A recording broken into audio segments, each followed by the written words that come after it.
Bismillahirrahmanirrahim. Assalamualaikum warahmatullahi wabarakatuh. Kembali lagi dalam kelas Bahasa Melayu tahun 3 bersama dengan Cikgu Azifah. Baiklah, hari ini kita akan belajar tema 5, Kebudayaan, Kesenian dan Estetika, unit 14, Kenali Kesenian Kita dengan tajuk Tarian Ceracap Inai. Kemahiran bahasa yang akan dipelajari hari ini adalah kemahiran mendengar dan bertutur. Standard kandungan 1.1 Mendengar dan memberikan respon. Standard pembelajaran 1.1.3 Mendengar, mentafsir dan memberikan respons terhadap soalan bercapa. Objektif pembelajaran: pada akhir pengajaran dan pembelajaran, murid dapat memberikan respons terhadap sekurang-kurangnya 3 daripada 5 soalan bercapa berkaitan tarian tradisional dengan betul dan tepat. Sebelum kita mulakan pembelajaran, murid-murid perlu sediakan buku teks Bahasa Melayu Jilid 2 dan buka muka surat 7. Cikgu ulang, buka muka surat 7. Sekarang mari kita sama-sama menonton Tarian Ceracap Inai.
Sekarang murid-murid, kita akan membaca teks berkaitan dengan tarian Ceracap Inai.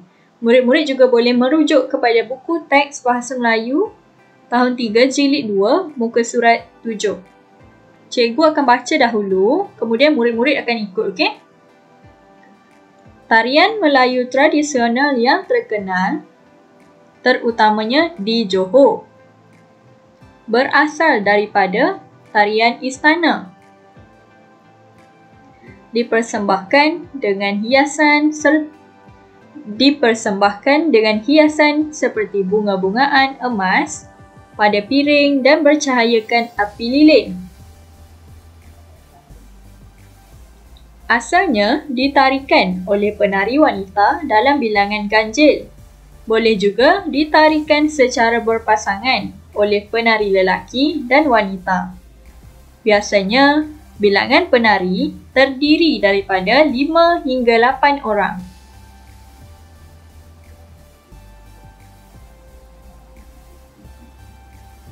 Sekarang, mari kita sama-sama cuba untuk memberikan respon bagi soalan bercapah. Murid-murid boleh lihat di bahagian bawah buku teks Bahasa Melayu tahun 3, iaitu dialog di antara Nabila dan rakannya. Jom kita baca dialog ini dahulu. Saya baru selesai menjalani latihan tarian Ceracap Inai. Apakah keistimewaan tarian itu, Nabila?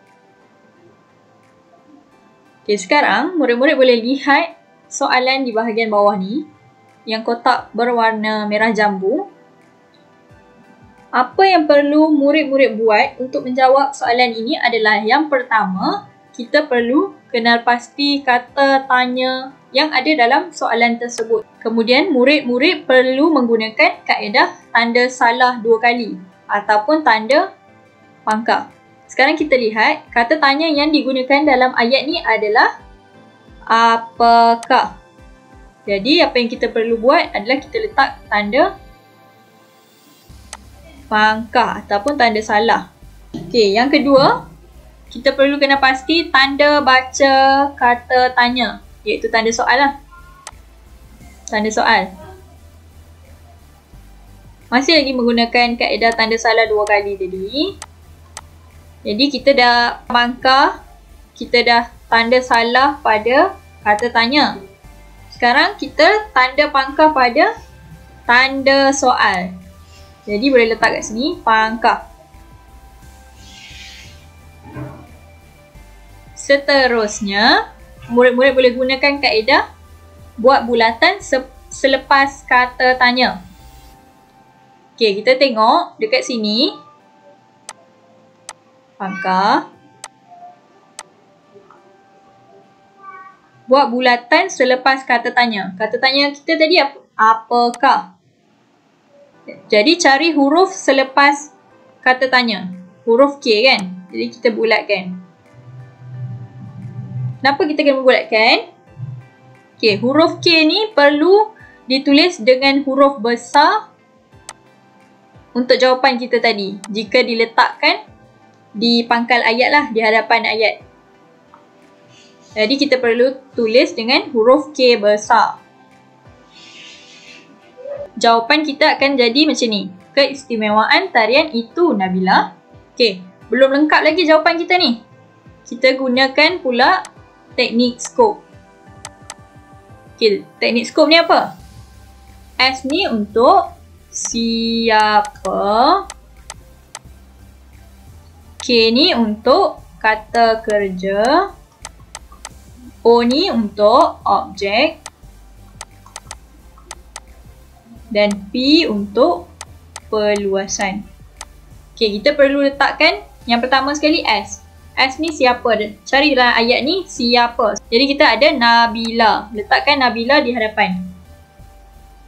Kemudian keistimewaan tarian itu ni kita letakkan selepas perkataan Nabila. Selepas siapa tu.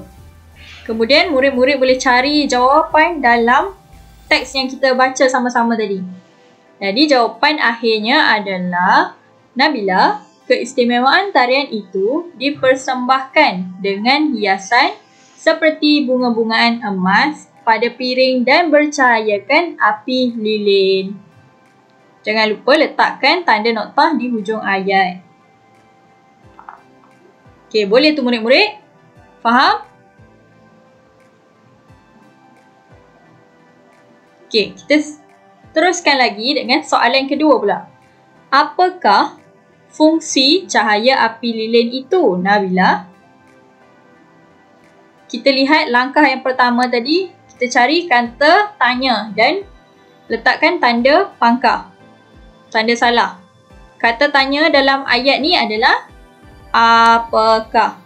Kita letakkan tanda pangkah ataupun tanda salah. Kemudian cari tanda soal dan sama juga pangkah. Buat bulatan selepas kata tanya. Cari kata tanya apakah. Bulatkan huruf F. Kalau kalau perkataan ni duduk di pangkal ayat ataupun di hadapan ayat, kita mesti tulis dia dengan huruf besar.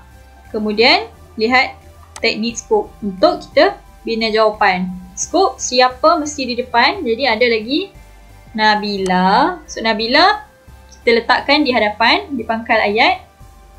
Nabila. Kemudian salin ayat selepas kata tanya. Fungsi cahaya lilin, letak perkataan ialah. Kemudian cari jawapan dalam teks yang kita baca tadi. Jadi respon untuk soalan ini adalah Nabila, fungsi cahaya lilin ialah sebagai hiasan dalam persembahan. Dan jangan lupa letak tanda noktah di hujung. Okey, kita lihat lagi soalan yang ketiga. Jika ditarikan secara berpasangan, berapakah bilangan penari yang terlibat? Macam biasa, masih lagi guna teknik yang sama, kaedah yang sama. Cari kata tanya. Kata tanya dalam soalan ni adalah berapakah? Okey, kita perlu buat apa murid-murid? Okey, kita pangkah ataupun tanda salah. Kemudian lihat pula tanda soal. Ni tanda soal dia, jadi pangkahkan juga. Untuk soalan yang ketiga ni dia berbeza sikit. Dia tak ada perkataan Nabila, dia tak ada siapa. Jadi kita letak je ayat yang kat depan ni dalam jawapan kita. Jika ditarikan secara berpasangan, buang perkataan kata tanya dia tadi, terus salin yang ini. Bilangan penari yang terlibat adalah, murid-murid boleh cari jawapan dalam teks kita tadi. Dan jawapannya adalah seramai 5 hingga 8 orang. Jangan lupa letak tanda noktah di akhir ayat kita. Okey, itu sahaja untuk bagaimana murid-murid ingin memberikan respon bagi soalan bercapa. Murid-murid dah pun faham bagaimana untuk memberikan respon ataupun memberikan jawapan bagi soalan bercapa. Tugasan untuk hari ini, murid-murid perlu buat aktiviti dalam buku aktiviti Bahasa Melayu tahun 3, jilid 2, muka surat 7. Cikgu ulang, buku aktiviti Bahasa Melayu tahun 3, jilid 2, muka surat 7. Kemudian, ambil gambar jawapan yang telah siap dan hantar kepada cikgu. Kemudian, yang ketiga, murid perlu merakam audio anda membaca dialog yang telah dibuat dengan intonasi yang sesuai. Untuk pengetahuan murid-murid, setiap tugasan yang dilaksanakan akan diberi mata ganjaran. Jadi, setiap bulan, cikgu akan pilih 5 orang murid dengan mata ganjaran yang tertinggi. Kemudian, cikgu akan beri e-sijil dan juga hadiah. Okey, tapi jangan risau, murid-murid yang lain yang menyertai PDPR cikgu akan dapat e-sijil untuk setiap bulan. Itu sahaja untuk hari ini. Jangan lupa siapkan tugasan. Kita jumpa lagi pada sesi yang akan datang. Sekian, terima kasih. Assalamualaikum warahmatullahi wabarakatuh.